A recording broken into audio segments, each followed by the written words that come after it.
The men at this Veteran Affairs Hospital in O'Hara Township are learning how to carve wood. But it's more than a hobby. It's part of a healing process. Wood carving is one of many classes offered through the hospital's recreational therapy program. They seem to love it, which makes me feel good. The creative process itself is therapeutic, especially if you have somebody there encouraging you. I remember things I used to do, sailing and all.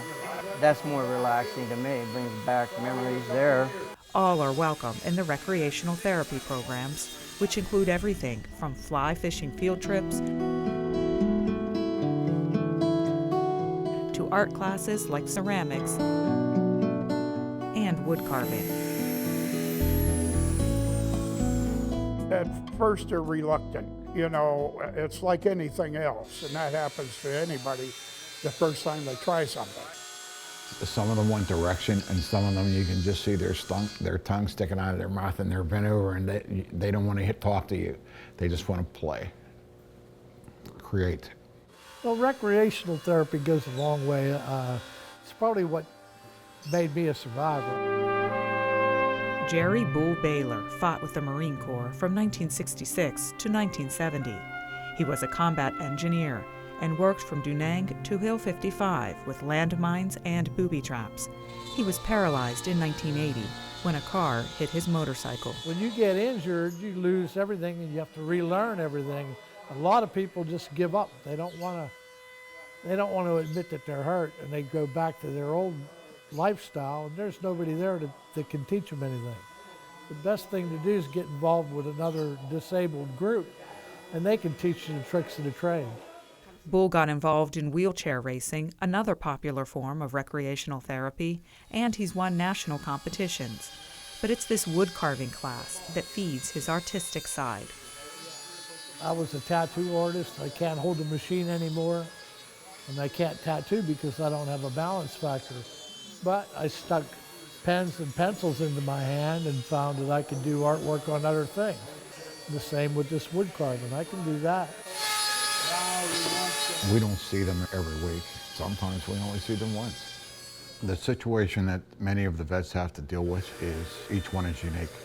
They all have particular challenges that they have to overcome. One of the gentlemen I was working with today, Ernie, has a great deal of difficulty speaking. So his interaction with me had to take place on a tablet. So don't worry about a thing. And was on the gentleman's wrist because his wrist was shaking. So I had to show him some techniques about how to deal with that. It builds their confidence, and once they've done several, then they're familiar with the tool, they're familiar with the process, with the different bits and so forth, and then if they stay with us, they can go on to something a little bit more complex.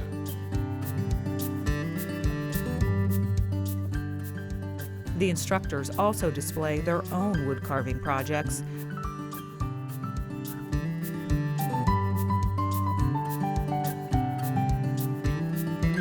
Robbie's been carving for nearly 60 years.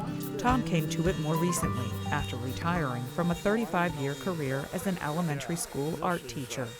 Robbie's son, Kurt, also volunteers with the recreational therapy program. He carved this door frame. I took Ernie over to show him some of the examples that Robbie and I made, and Ernie told me that he formerly did ice sculpture when he could get up and around, but now he feels like he may be able to get back at something that he loves.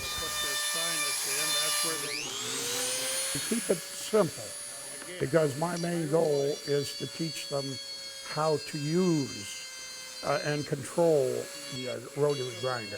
I never criticize anybody.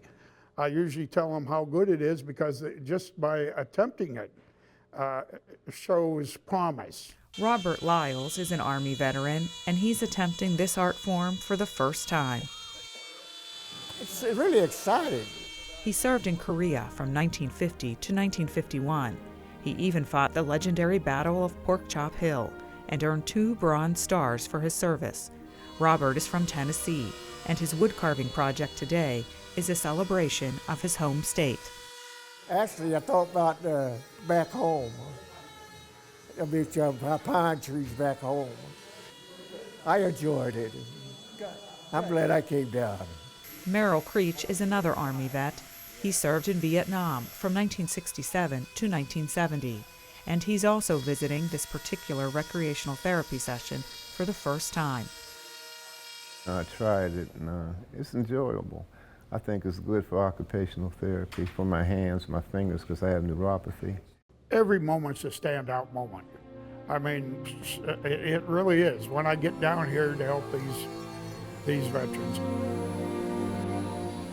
Companionship and one human being assisting another human being to learn something that's pleasant and productive. It's just wonderful to be here and work with them. It's a privilege. Some of these vets are regulars at the woodcarving class. Others might just be here for the day. But they all proved they have the patience and the vision to see a plain block of wood and imagine what else, what more it could be. It's relaxing, you know, and you're doing something, you're accomplishing something. You get some peace of mind.